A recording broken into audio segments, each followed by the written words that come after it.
Em geral, países pobres, que é cultural, o pobre ele gosta de ser servido. O pobre adora ser servido.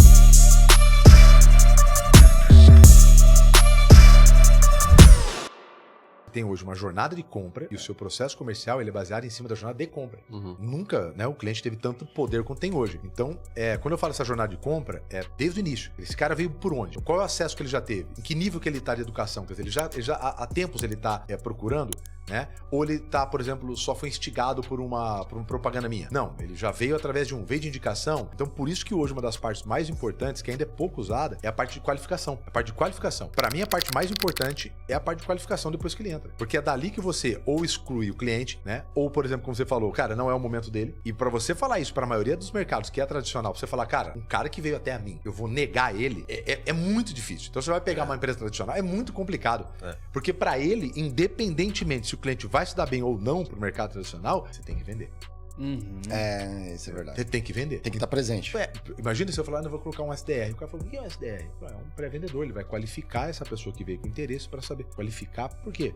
Não, porque às vezes ele tem... Porque assim, a diferença do inbound e do outbound, né? Então quando o cara vem te procurando, ele tem a dor e você vai descobrir se ele tem fit com o negócio. No outbound é o contrário. O cara ele tem fit e você vai descobrir se ele tem dor. Então, essa é a diferença do ativo para receber o lead. Então quando esse cara entra, quando o cara de inbound entra aqui, a primeira coisa, eu já sei que ele tem dor. Porque senão ele não teria levantado a mão.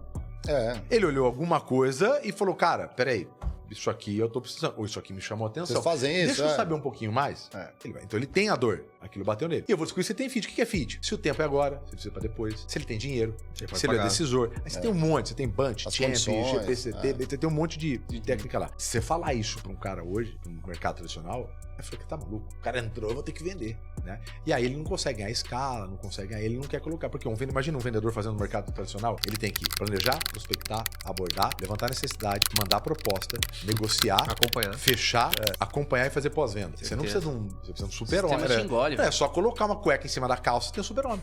Porque assim, ele já tem todos os poderes. É impossível. Esse cara faz o quê? Se você pegar tudo isso e colocar e fazer follow-up durante a semana, ele faz o quê? 6, 7 contatos na semana? Se eu monto uma operação de qualificação, cria uma boca de funil dupla, não posso só ter um braço, eu tenho um inbound e um BDR para prospectar. E eu vou ter um closer, eu consigo fazer um SDR faz 40, 50 contatos no dia. Faz isso vezes 4, faz isso vezes 5, que é segunda a sexta, vezes 4 no mês e vezes 6. Uma operação tradicional fez 45 contatos no semestre. Uma operação dessa, que é o que a gente defende muito, né? Estruturada, cada um fazendo sua parte, dividida suas etapas, você consegue fazer 5 mil. Como é que você pode até ser pior que ele? Só que o volume de touchpoint que eu tenho é tão grande no cliente que eu vou vender pro cara. Não tem como. O volume que eu tenho de touchpoint é imenso pro cara. Eu ganho nem que seja na matemática, nem que não seja na qualidade. Como é que você acha que tá o mercado brasileiro hoje com relação à maturidade desses métodos, assim? Você... Fudido, sabia? É mesmo? Todo mundo fala... não sei o que... Cara, o Brasil é um dos mercados mais que tem. Tem que sentido, assim? De maturidade. Vou dar um exemplo. Vai pra Europa, vai pra Portugal, vai pra Espanha. Tem nada. Nada. Não tem... Eles estão uns 10 anos atrás do Brasil. Caramba, estão uns 10 anos atrás do Brasil. E posso falar pra você? Em maior parte dos Estados Unidos também. É que a gente, quando vem pra cá, dos Estados Unidos, só vem a história boa, só vem quem ganhou a guerra. Não vem ninguém contando que perdeu a guerra. Mas na maioria, você vai conversar, cara, baixíssimo. É que lá, o livre mercado lá, ele atua de forma muito melhor que daqui, né? O protecionismo daqui é uma merda. Isso atrapalha, mas não é que o brasileiro não tem, em geral, consciência. É porque o modelo do mercado fechado protecionista impede. Se fosse mais aberto, o Brasil estaria competindo com os Estados Unidos, com Inglaterra. Você pega a própria taxa de vendas feita no varejo via internet, é altíssima. Tá, você vai perder talvez para uma China que saltou, né? A China nem usa cartão, né? Nem usou. Claro, você vai perder para um outro país. Mas se você imaginar o índice DH nosso comparado, cara, a gente é muito bom. O brasileiro é muito foda, cara. O nível do brasileiro com parte comercial é muito bom. Não, e rolou assim uma... acostumado com crises, né? Também, né? Porque o que acontece? Veio a pandemia, o vendedor que vendia, visitava o cliente, o cara teve que aprender a vender numa tela de computador assim, né? Mas a gente não deixa de ser brasileiro. O brasileiro gosta, precisa dessa questão do calor humano também. Olhar no olho, tá tomando um café junto. O americano, ele é acostumado com o autosserviço. Ele é acostumado com o autosserviço.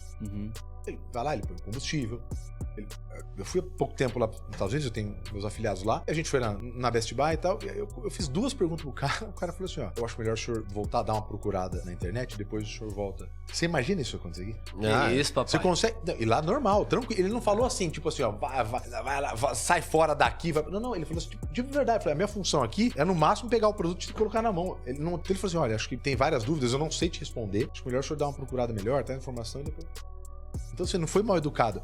É nesse nível, mas tudo bem, por quê? Eu tô acostumado com autosserviço. Eu vou lá, eu pego o que eu quero, volto, não serviu. Então eu não preciso de muita garantia, eu posso trocar até X dias lá, né? Com o dinheiro, eu pego. Então, assim, acostumado. O brasileiro não. Em geral, países pobres, que é cultural, o pobre ele gosta de ser servido. O pobre adora ser servido. Por quê? Porque ele se ferra tanto durante ali, ele serve tanto, que quando ele pode ser servido, ele ama.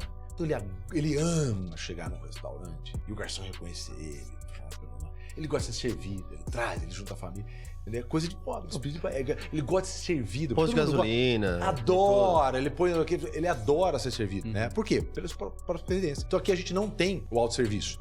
Então, o cara que cobra no ônibus, entendeu? Então, assim, a gente tá acostumado com isso. Então, é muito diferente. Mas o que aconteceu na pandemia que você estava falando é o seguinte. Você tinha muito bem definido antes aquela matriz de preço e complexidade, né? Que você tinha lá produto complexo alto, papapá. O que acontecia? Era muito bem definido. O cara que tinha produto preço alto e complexidade alta, ele precisava de alguém no campo, visitando, informando. Imagina, eu atendo muito agronegócio. Antes da pandemia, você falar que você ia fazer uma reunião, um call com o cara na fazenda, isso era assim, era motivo de piada. Não existia nenhuma possibilidade. Veio a pandemia, o que aconteceu? O que era produto de complexidade média, um pouquinho até mais alta, e preço médio, ele era feito de inside sales. Qual que é a maravilha do inside sales? O inside sales, ele já nasce, quem começa a trabalhar no inside sales, documentando todas as atividades. Você só faz isso via uma plataforma. Então, por exemplo, no nosso caso, CRM, tudo tá dentro do CRM. Conversa pelo WhatsApp, ligações, automações, eu consigo agendar através de voz. O cara tem método de discurso no outbound, né? Tudo tá dentro de um processo. Ele está acostumado que a venda é feita por processo, então ele já está acostumado a receber um lead do SDR, do BDR.